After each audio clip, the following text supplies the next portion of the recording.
ఓం శాంతి. ఈరోజు మురళి 24/9/24. ఈరోజు డేట్ బాగుంది. ఎట్లా తిప్పినా 24/9/24. మధురమైన పిల్లలారా, మీరెంత సమయమైతే బాబా స్మృతిలో ఉంటారో అంత సమయము సంపాదనే సంపాదన. బాబా స్మృతిలో ఉంటేనే సంపాదన. మీరెంత సమయం ఉంటారో అంత సమయము సంపాదనే సంపాదన. స్మృతి ద్వారానే మీరు బాబాకు సమీపంగా వస్తూ పోతారు. బాబాని ఎందుకు జ్ఞాపకం చేసుకోవాలా? ఒకటి, ఆదాయం జమ అవుతుంది. రెండవది, సమయం సఫలమవుతుంది. 3, వికర్మలు వినాశం అవుతాయి. 4, ఆయుష్ పెరుగుతుంది. సంస్కారాలు పరివర్తన అవుతాయి. సభ్యతా సంస్కారాలు వస్తాయి. బాబా అంటున్నారు, బాబాకు సమీపంగా అయిపోతాం. మధురమైన పిల్లలారా, మీరెంత సమయం అయితే బాబా స్మృతిలో ఉంటారో అంత సమయము సంపాదనే సంపాదన. స్మృతి ద్వారానే మీరు బాబాకు సమీపంగా వస్తూ ఉంటారు. ప్రశ్న, ఏ పిల్లలైతే స్మృతిలో ఉండలేరో వారికి ఏ విషయంలో సిగ్గు కలుగుతుంది? జవాబు, తమ చార్టుని రాయడంలో వారికి సిగ్గు కలుగుతుంది. బాబా అంటున్నారు, ఎందుకంటే అయ్యో ఇంత గంటలేనా, అర్ధగంటే నాకు గుర్తు చేసుకోండి, 3/4 గంటేనా అనే ఫీల్ అవుతుంది కదా. అందుకే బాబా అంటున్నారు, ఎవరైతే స్మృతిలో ఉండలేరో వారికి ఏ విషయంలో సిగ్గు కలుగుతుంది అంటే తమ చార్టుని రాయడంలో వారికి సిగ్గు కలుగుతుంది. సత్యాన్ని రాస్తే బాబా ఏమంటారో అని భావిస్తారు. ఏమంటారు? అటెన్షన్ ఇప్పిస్తారు. కానీ సత్యంగా ఉండాల. అర్చినా పర్వాలా, ఏం చేసినా పర్వాలా, కానీ సత్యంగా మాత్రం ఉండాల. కానీ సత్యమైన చాటుని రాస్తూ ఉండడంలోనే పిల్లల కళ్యాణం ఉంది. అనేక నెలలు ఒకటే చాట్ రాస్తున్నప్పుడు ఒక రోజు కాకుంటే ఒక రోజైనా మన మనసులో సంకల్పాలు వస్తుంది కదా, ఏంది ఇది అని. అందుకయ్యే చార్టు రాయమంటారు. చాటుని రాయడంలో ఎంతో లాభం ఉంది. బాబా అంటున్నారు, ఎంత చాట్ రాస్తారో అంత మీకు లాభం ఉంది. పిల్లలు ఇందులో సిగ్గుపడకండి. చాట్ రాయడంలో సిగ్గుపడద్దండి. అయ్యో సరిగ్గా నేను యోగం చేయలేదే, ఇన్ని గంటలు, కనీసం 2 గంటలైనా 4 గంటలైనా చేయలేదు, ఎందు రాస్తావులే అనుకోవద్దండి, సిగ్గుపడద్దండి. ఓం శాంతి. ఆత్మిక తండ్రి కూర్చొని ఆత్మిక పిల్లలకు అర్థం చేస్తున్నారు. పిల్లలైన మీరు 15 నిమిషాల ముందు ఇక్కడికి వచ్చి బాబా స్మృతిలో కూర్చుంటున్నామా? అర్థం క్లాస్ అయిపోయినాక హాజరైతా అన్నామా?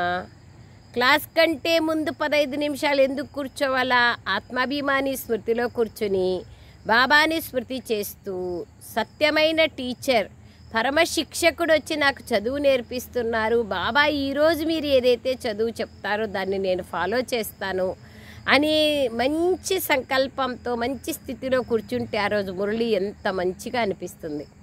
అందుకే బాబా అంటున్నారు, 15 నిమిషాలు ముందు కూర్చొని బాబా అంటారు యోగం చేయాలి.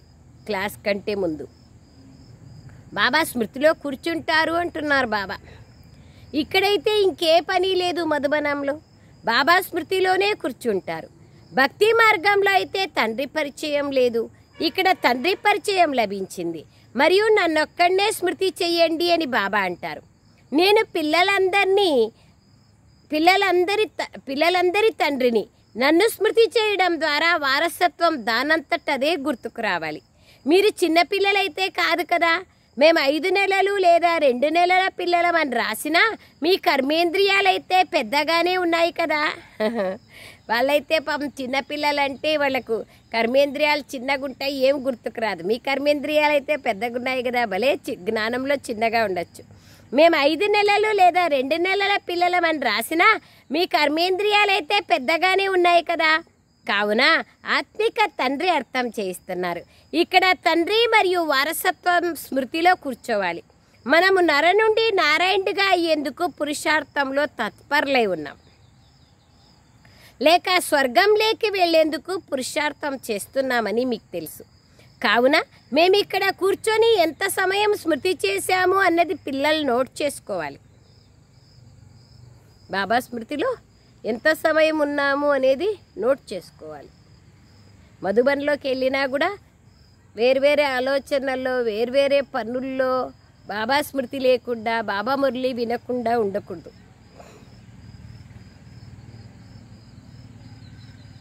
కావున మేము ఇక్కడ కూర్చొని ఎంత సమయం స్మృతి చేశామో అన్నది పిల్లలు నోట్ చేసుకోవాలి. వ్రాయడం ద్వారా బాబా అర్థం చేసుకుంటారు. ప్రతి ఒక్కరూ ఎంత సమయం స్మృతిలో ఉంటున్నారు అన్నది బాబాకు తెలుసు. అయితే తెలిసే ఉంటుందని రాయకుండా ఉండకూడదు. తెలిసే ఉంటుందని కాదు, ప్రతి ఒక్కరూ తమ చార్ట్ ద్వారా బాబా స్మృతి ఉందా లేదా, బుద్ధి ఇతరుల వైపుకు వెళ్ళిపోయిందా అన్నది అర్థం చేసుకోగలరు. ఇప్పుడు బాబా వస్తారు అని కూడా బుద్ధిలో ఉంటుంది, అది కూడా స్మృతియే కదా. ఎంత సమయమైతే స్మృతి చేస్తారో అది చార్టులో నిజమే వ్రాస్తారు. అబద్ధం రాయడం ద్వారా ఇంకా 100 రెట్లుగా పాపం పెరుగుతుంది, ఇంకా నష్టపోతారు. కావున సత్యాన్నే రాయాలి చార్టులో. ఎంతగా స్మృతి చేస్తామో అంతగా వికర్మలు వినాశం అవుతాయి. మరియు మేము సమీపంగా వస్తూ ఉంటామని మీకు తెలుసు. చివరికి ఎప్పుడైతే స్మృతి పూర్తి అయిపోతుందో అప్పుడు మళ్ళీ తండ్రి వద్దకు వెళ్ళిపోతాం. అప్పుడు కొందరు వెంటనే కొత్త ప్రపంచంలోకొచ్చి పాత్రను అభినయిస్తారు. కొందరైతే అక్కడే కూర్చొని ఉంటారు పరంధామంలోనే. కొత్త ప్రపంచంలో ఎవరైతే త్వరగా వస్తారో వాళ్ళు పరంధామం నుంచి త్వరగా కిందికి వస్తారు.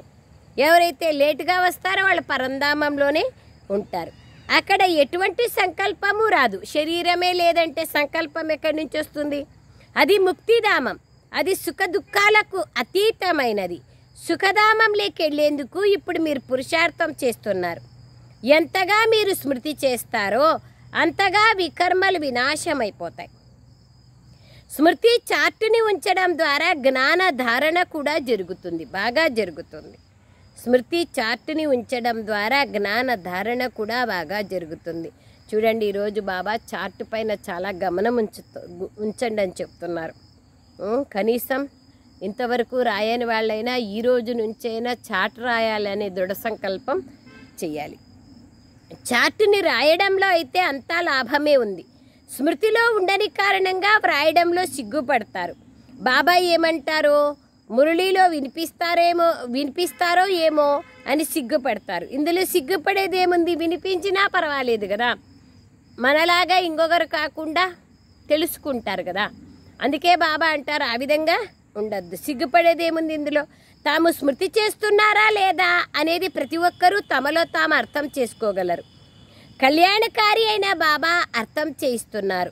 నోట్ చేస్తే కళ్యాణం జరుగుతుంది. బాబా వచ్చే ముందు ఎంత సమయం అయితే కూర్చొని ఉన్నారో అందులో స్మృతి చార్ట్ ఎంత ఉంది అని తేడా చూసుకోవాలి. బాబా ఇప్పుడు వస్తారు, బాబా మిలనం అప్పుడు కూడా ఇంకా కొంచెం సేపటికి బాబా వస్తారని 7 గంటలు అవుతా ఉంది, 6:45 అవుతా ఉందంటే బాబా వస్తారు. అమృత వేళ నుండి ఈరోజు బాబా వస్తారు, బాబా టైం అవుతుంది అని ఎంత బాబా ఆలోచనలో ఉంటామో అంత వేరే ఆలోచనలని పక్కకు పోతాయి కదా. అప్పుడు బాబా స్మృతిలో ఎక్కువగా ఉంటాం. బాబా అంటున్నారు, సుఖధామంలోకి వెళ్ళేందుకు ఇప్పుడు మీరు పురుషార్థం చేస్తున్నారు. బాబా అంటున్నారు, బాబా వచ్చే ముందు ఎంత సమయం అయితే కూర్చొని ఉన్నారో అందులో స్మృతి చార్ట్ ఎంత ఉంది, ఇది తేడా చూడాలి. ప్రియమైన వస్తువును ఎంతగానో స్మృతి చేయడం జరుగుతుంది. కుమారులకు నిశ్చితార్థం జరిగితే వారి హృదయంలో ఒక్కరి స్మృతి నిలిచి ఉంటుంది. మళ్ళీ వివాహం జరగడంతోనే అది పక్కా అయిపోతుంది. మా నిశ్చితార్థం జరిగింది అని చూడకుండానే అర్థం చేసుకుంటూ ఉంటారు. చూడకుండా ఏమీ కాలంలో శివబాబా మన అనంతమైన తండ్రి అని ఇప్పుడు పిల్లలైన మీకు తెలుసు. బాబా మనకు అనంతమైన తండ్రి అని బాబా ఇప్పుడు మనం తెలుసుకున్నాం. వారిని చూడలేము, ఈ కళ్ళ ద్వారా చూడలేం, కానీ బుద్ధి ద్వారా అర్థం చేసుకోగలుగుతాం. బాబాని చూడకపోయినా బుద్ధితో అర్థం చేసుకోగలుగుతాం కదా. బాబా నామరూపాలకు అతీతుడు అని అంటారు. అలాగైతే మరి పూజ ఎందుకు చేస్తారు? నామరూపాలకు అతీతం అని ఒక పక్క అంటారు, మరియు పేరు చెప్తారు. అది జంతువుల్లో ఉన్నారు అంటారు, 84 లక్షల జీవరాశుల్లో ఉన్నారంటారు, అంతటా ఉన్నారు అంటారు. బాబా అంటున్నారు, మరి పూజ ఎవరికి చేస్తారు? అంతటా ఉంటే ఎందుకు స్పెషల్గా చేయాలా? ఎందుకు స్మృతి చేస్తారు?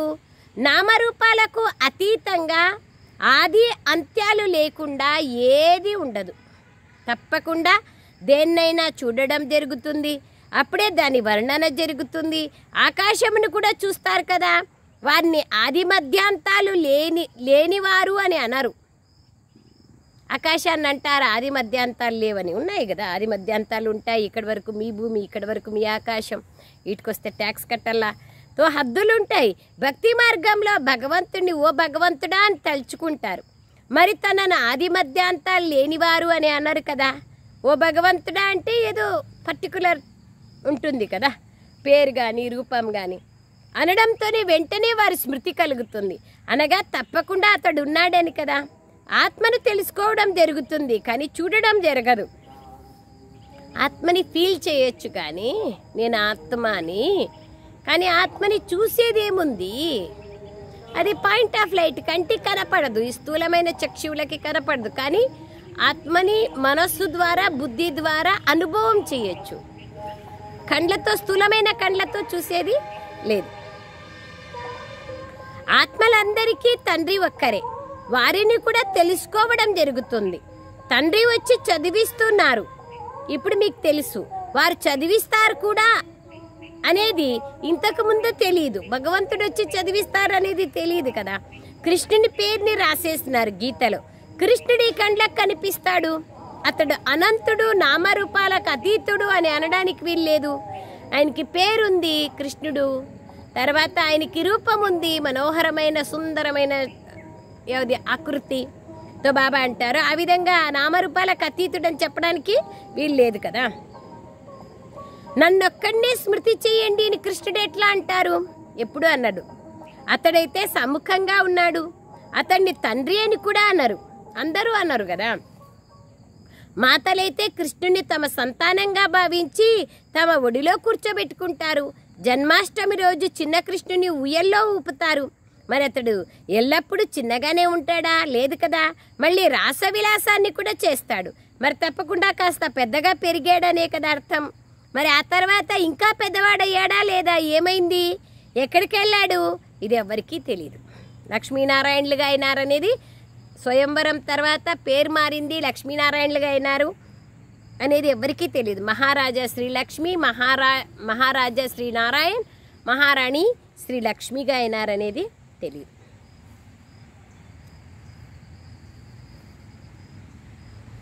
అందుకే కృష్ణుని యొక్క వానప్రస్థం యొక్క ఫోటో లేదు, లక్ష్మీనారాయణల బాల్యం యొక్క ఫోటో లేదు. జన్మాష్టమి నాడు చిన్న కృష్ణుని ఊయల్లో ఊపుతారు.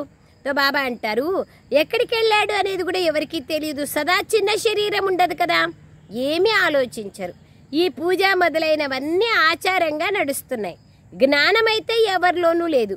కృష్ణుడు కంసపురిలో జన్మ తీసుకున్నట్లుగా చూపిస్తారు. అసలు కంసపురి విషయమే లేదు. ఎవరి ఆలోచన నడవదు. భక్తులైతే కృష్ణుడు అంతటా హాజరై ఉన్నాడు అంటారు. మళ్ళీ ఇంకొక వైపు అతడికి స్నానం చేయిస్తారు, తినిపిస్తారు. అతడైతే తినడు. విగ్రహం ముందు పెట్టి వారు స్వయం తింటారు. అది కూడా భక్తి మార్గమే. శ్రీనాథుని ముందు ఎంతో నైవేద్యం చేస్తారు.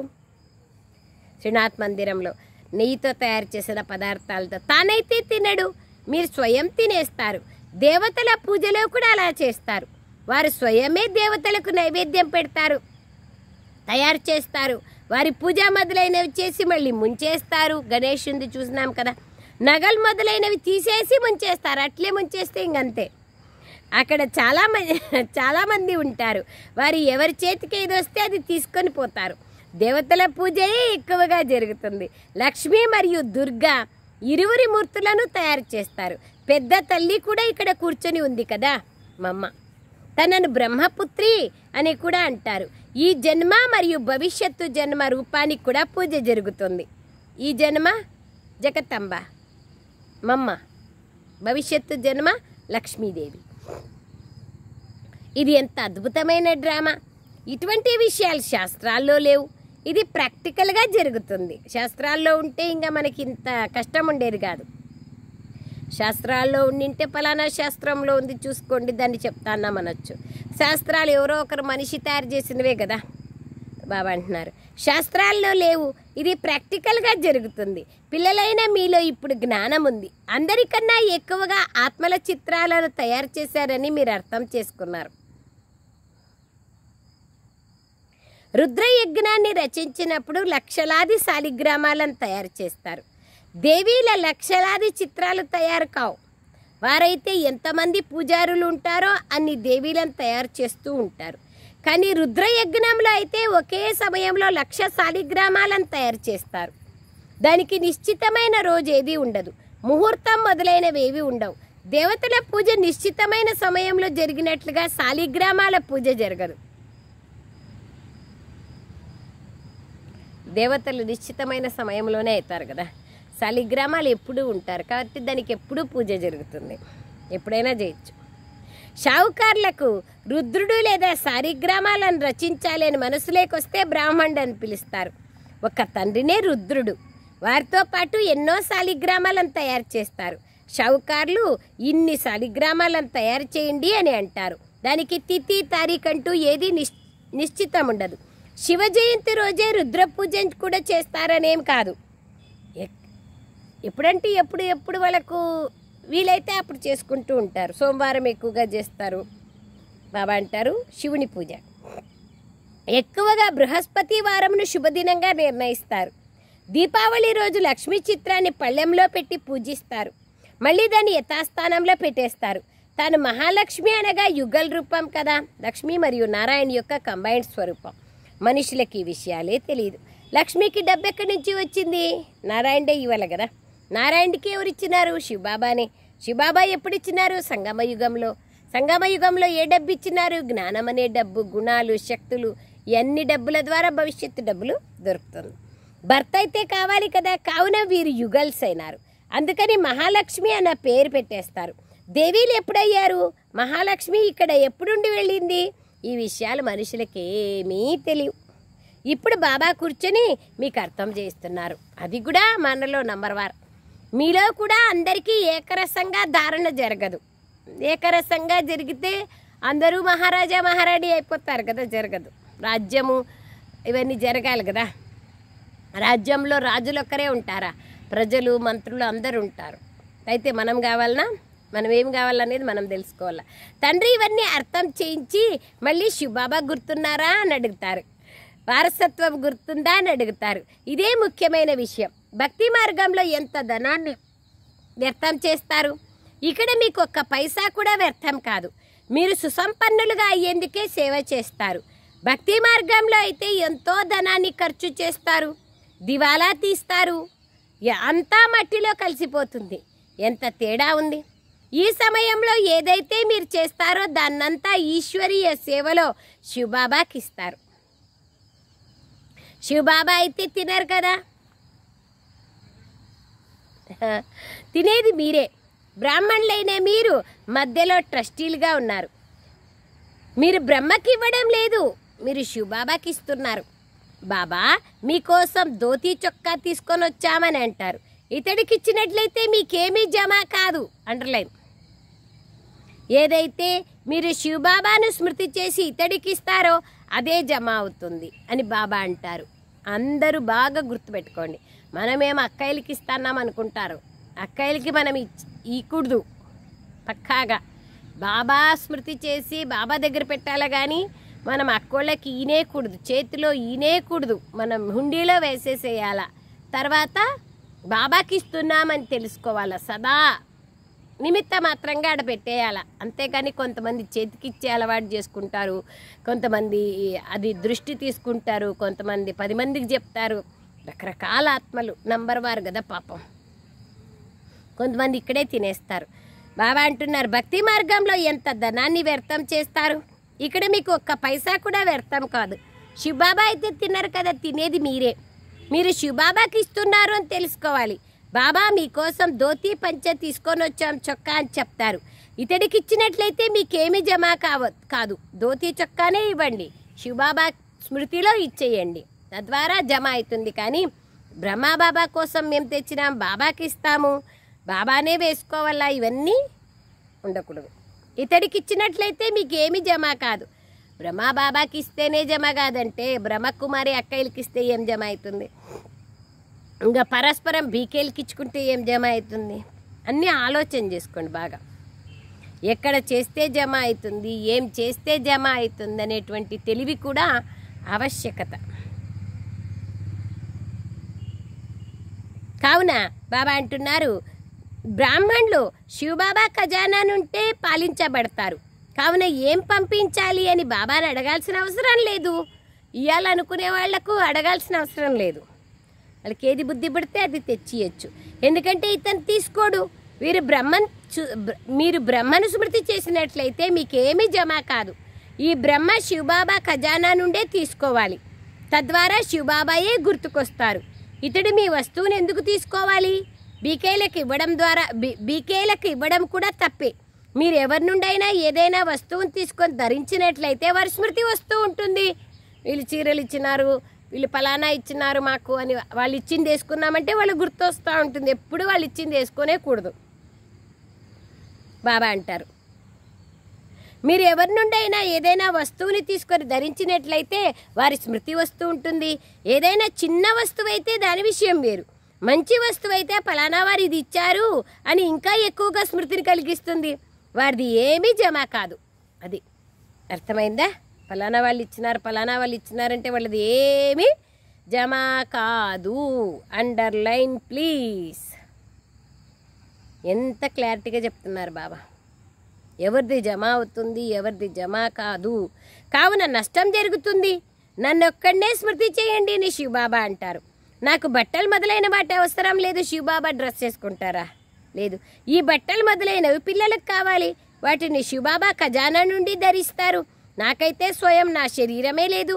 వీరు శివబాబా ఖజానా నుండి తీసుకునేందుకు హక్కుదారులు. అలాగే రాజ్యానికి కూడా హక్కుదారులు. తండ్రి ఇంట్లోనే పిల్లలు తింటారు, తాగుతారు కదా. మీరు కూడా సర్వీస్ చేస్తారు, సంపాదన చేస్తూ ఉంటారు. ఎంత ఎక్కువగా సేవ చేస్తే అంత ఎక్కువగా సంపాదన లభిస్తుంది.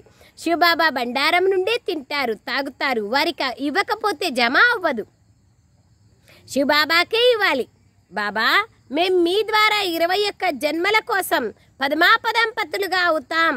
ధనం అంతమైపోతుంది. కావున సమర్థులకు మేమిస్తాం అని అనాలి. బాబా సమర్థుడు కదా, వారు 21 జన్మల కోసం ఇస్తారు. పరోక్షంగా కూడా ఈశ్వరార్థం ఇస్తారు కదా. ఇలా పరోక్షంలో అంతటి సమర్థత ఉండదు. భక్తి మార్గంలో పరోక్షంగా దాన పుణ్యాలు చేస్తే అంత లాభం ఉండదు. ఇప్పుడైతే చాలా సమర్థత ఉంటుంది. బాబా డైరెక్ట్గా వచ్చి ఉన్నారు కదా. ఎందుకంటే వారు సమ్ముఖంగా ఉన్నారు. వారు వరల్డ్ ఆల్మైటీ అథారిటీ ఈ సమయంలోనే ఉన్నారు.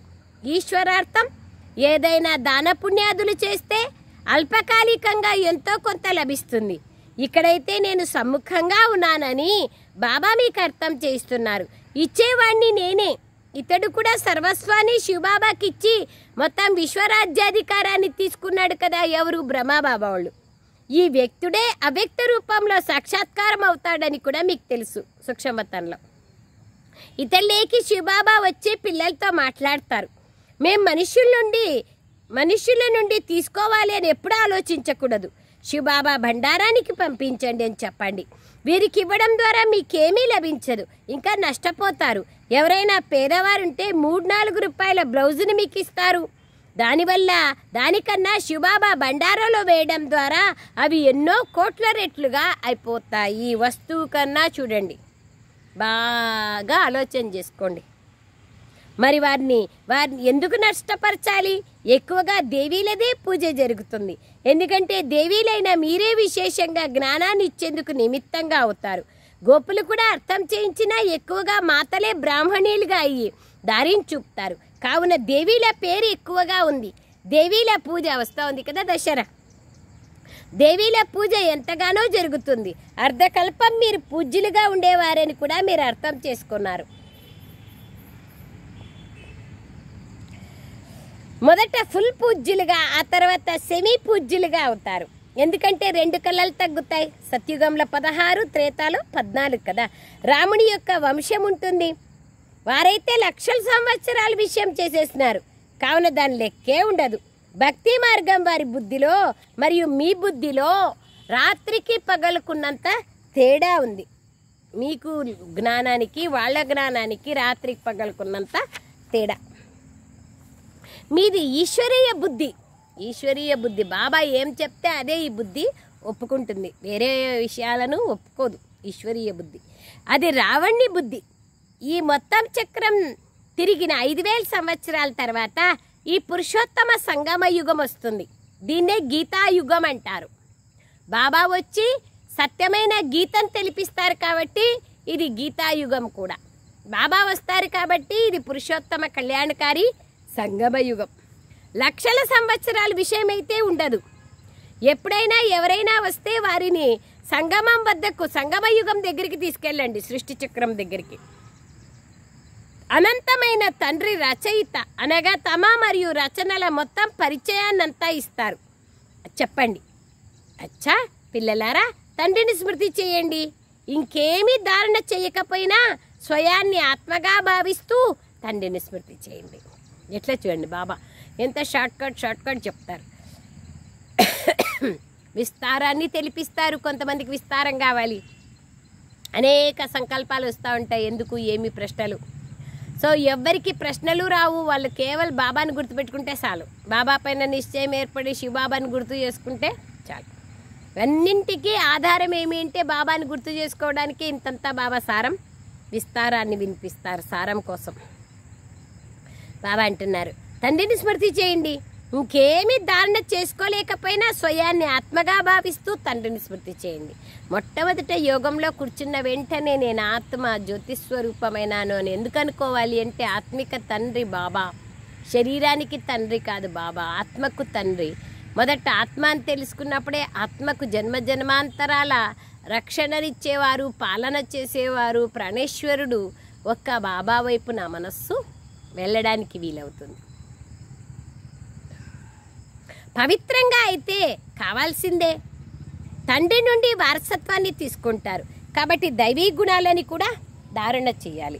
దైవీ గుణాలను ధారణ చేస్తేనే అప్పుడు వీళ్ళు అసలు వీళ్ళకి చదివించే వాళ్ళు ఎవరు, వీళ్ళు ఎంత బాగా మంచిగా ఉన్నారు, వీళ్ళలో ఎంత మంచి గుణాలు ఉన్నాయి అని అందరికీ అర్థమవుతుంది. అచ్చా మీటే మీటే సికిలదే బచ్చోం ప్రతి मात पिता बाप दादा का याद प्यार और गुड मॉर्निंग. रूहानी बाप की रूहानी बच्चों को नमस्ते. हम रूहानी बच्चों की रूहानी मात पिता बाप दादा को याद प्यार गुड मॉर्निंग और नमस्ते नमस्ते नमस्ते बाबा नमस्ते. थैंक यू बाबा. సారాంశం, 21 జన్మల కోసం కోట్ల రెట్ల సంపాదనను జమ చేసుకునేందుకు డైరెక్ట్ ఈశ్వరీయ సేవలో అంతా సఫలం చేసుకోవాలి. ఎవరికన్నా ఇస్తే ఓం శాంతి, దానికి ఏం లాభం రాదు. బాబాకి ఇచ్చినామా ఎంతో ప్రాప్తి. డైరెక్ట్ ఈశ్వరీయ సేవలో అంతా సఫలం చేసుకోవాలి, కొంత కాదు అంతా. ట్రస్టీలుగా ఈ శివబాబా పేరు మీద సేవ చేయాలి. సెకండ్ పాయింట్, స్మృతిలో ఎంత సమయం అయితే కూర్చుంటారో అంత సమయము బుద్ధి ఎటువైపుకి వెళ్ళింది అనేది పరిశీలించుకోవాలి. మీ సత్యమైన లెక్కాచారాన్ని రాసుకోవాలి. నర నుండి నారాయణుడిగా అయ్యేందుకు తండ్రి మరియు వారసత్వం యొక్క స్మృతిలో ఉండాలి. ఈరోజు బాబా ఎస్పెషలీ నేను ఎంత సమయం బాబాను గుర్తు చేసుకున్నాను, యోగం చార్ట్ ఎన్ని గంటలు నేను యోగం చేస్తున్నాను అనే విషయం పైన బాబా ఎస్పెషలీ ఫోర్స్గా చెప్తున్నారు. కాబట్టి ఈరోజు దయచేసి ఎవరెవరు చార్ట్ పెట్టలేదో వాళ్ళంతా చార్ట్ పెట్టండి. ఎంత వీలైతే అంత చార్ట్ రాసేదాని కారణంగా మన మనస్సు బాబా వైపుకి సంలగ్నం కావడానికి వీలైతుంది. ఓకేనా? ఓం శాంతి. వరదానం, విస్మృతి ప్రపంచం నుంచి దూరమై స్మృతి స్వరూపులై హీరో పాత్రను అభినయించే విశేషాత్మలుగా కండి. విస్మృతి అంటే మర్చిపోవడం, స్మృతి విస్మృతుల ఆట కదా ఇది. కాబట్టి ఇప్పుడు స్మృతి స్వరూపులుగా కండి, హీరో పాత్రను అభినయించండి, అలాంటి విశేషాత్మలుగా కండి. వివరణ, ఈ సంగమ యుగం స్మృతి యుగం, కలియుగం విస్మృతి యుగం. మీరందరూ విస్మృతి ప్రపంచం నుంచి బయటకు వచ్చేసినారు. ఎవరైతే స్మృతి స్వరూపులో వారే హీరో పాత్రను పోషించే విశేషాత్మలు. ఈ సమయంలో డబల్ హీరోలు, ఒకటేమో వజ్రం సమానంగా విలువైన వారిగా అయ్యారు, మరొకటి హీరో పాత్ర. కావున ఆహా నాదెంత శ్రేష్ఠ భాగ్యము అనే పాటని సదా పాడుతూ ఉండాలి.